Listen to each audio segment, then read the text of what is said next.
All right, welcome to the first part of lesson 6.4. 6.4 is all about aquatic biomes. Part 1 is going to be an introduction and then talking about marine ecosystems, and then part 2 is going to be talking about freshwater ecosystems. So we're talking about marine ecosystems in this one. Learning objective is that you will be able to describe the different types of marine ecosystems as well as the divisions of the ocean. So, aquatic ecosystems are shaped by key environmental factors like the ability of the sun's rays to penetrate the water, the depth of the water, the nature of the bottom substrate, the water temperature, and then the amount of dissolved salts.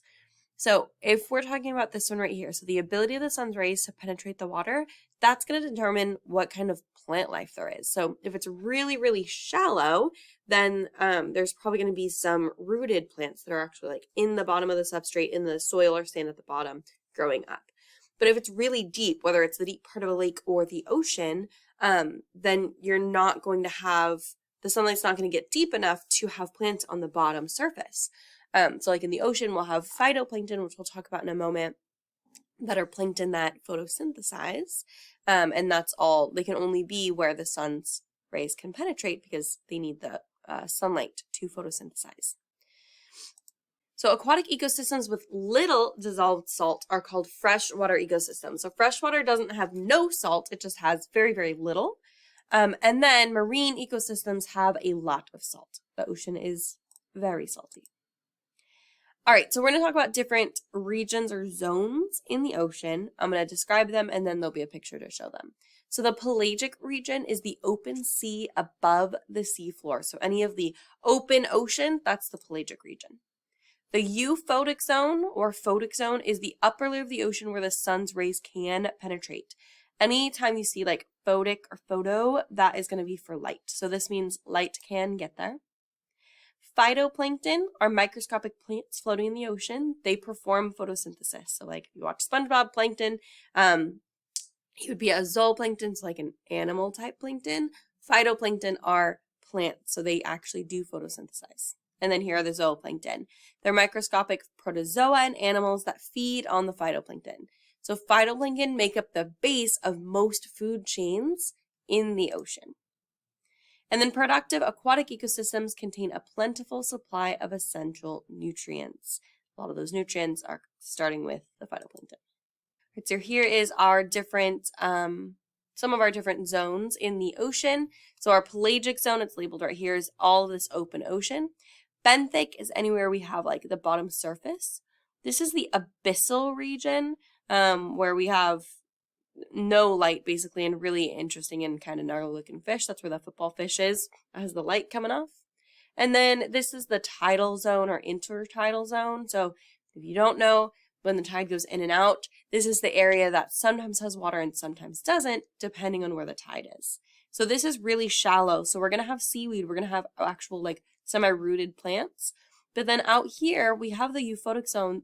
Light can only reach about 300 meters maybe. So that's where we're going to have the phytoplankton. There's not going to be any rooted photosynthesizing plants on the bottom of the ocean.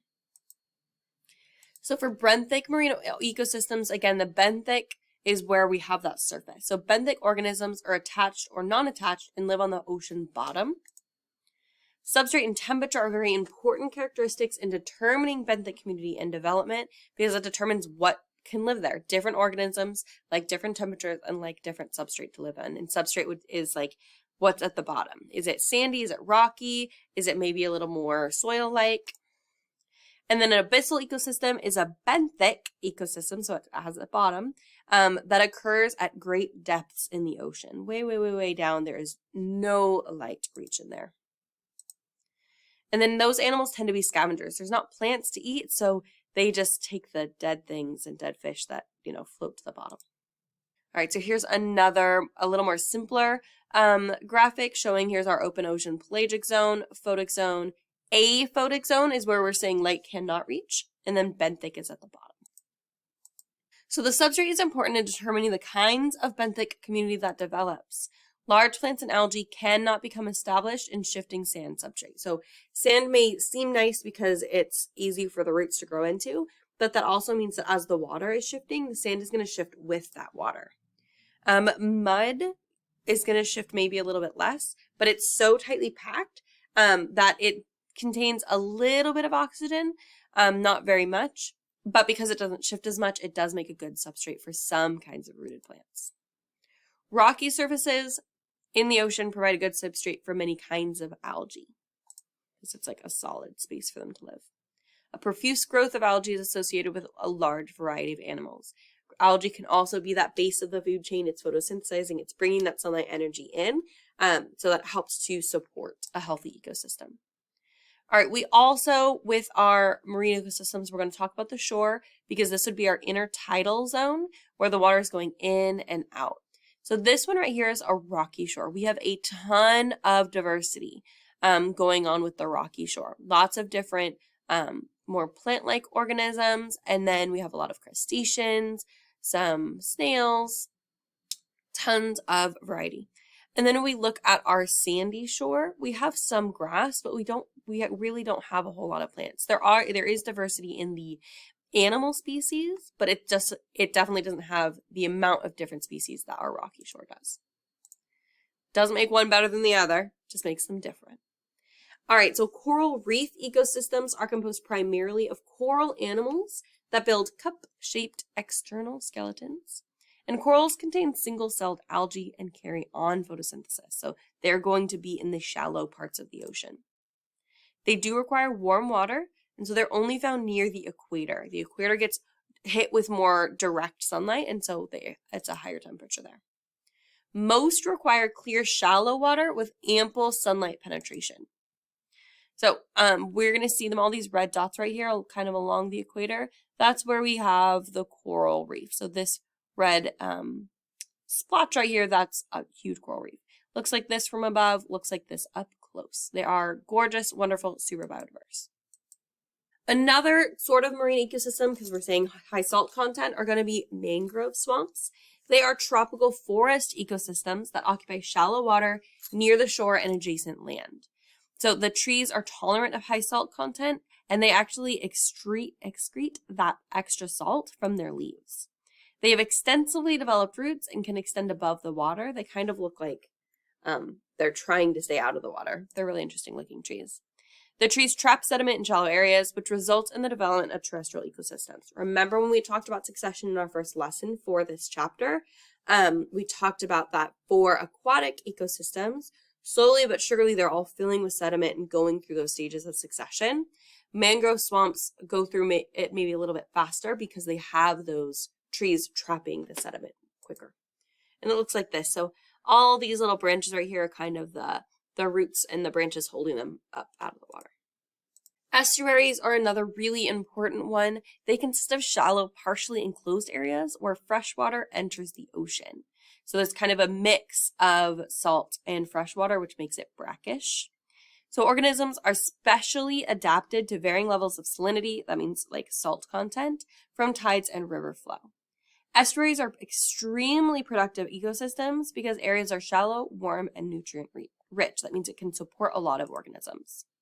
And these areas are important nursery sites for fish and crustaceans. So a lot of fish will leave the open ocean area and enter an estuary to lay eggs, have babies, and that's where they are safe. So ocean over here, and then this this would be an estuary right here. So fish are out here, some of them come into the estuary, have their babies, and then babies, when they are big enough, poop, come back out. All right, so for marine ecosystems, we're going to talk about the human impact for almost everything we talk about in this class. That's our big focus. So human impact on marine ecosystems. This isn't a human impact, it's just a statement, so we realize how important it is. But the oceans cover about 70% of Earth's surface. So that's most of the world. That's a lot of the world. We do have impact. It's a really big area, so sometimes it's hard to see that impact, and the impact takes a little bit longer, but there is impact. So overfishing has destroyed many of the traditional fishing industries of the world. At one point, and in some places they still, just cast a net out and like drag it along, get all the fish and take it and go. If you overfish, there's not fish left to reproduce to make more fish for you to come back and fish again. So now there are new laws. There's sustainable fishing. So overfishing, before we realized the impact, did destroy a lot of the traditional fishing industries in the world. One solution to that was fish farming, which means, we are farming the fish. They are created in like an enclosure. So fish farming results in the addition of nutrients and has caused disease to spread from farm fish to wild fish. While farm fish may seem more sustainable, it is adding more pollutants and creating more issues for wild fish. Estuaries are affected by fertilizers, animal waste, and pesticides that flow down rivers from farmland. Any good thing can become a pollutant if there's too much of it. Estuaries are important because they do have a lot of nutrients naturally. So when we add a ton more nutrients in, it creates eutrophication, algal blooms that kind of can destroy that community. And then the use of oceans as transport results in oil pollution and trash floating to the shore.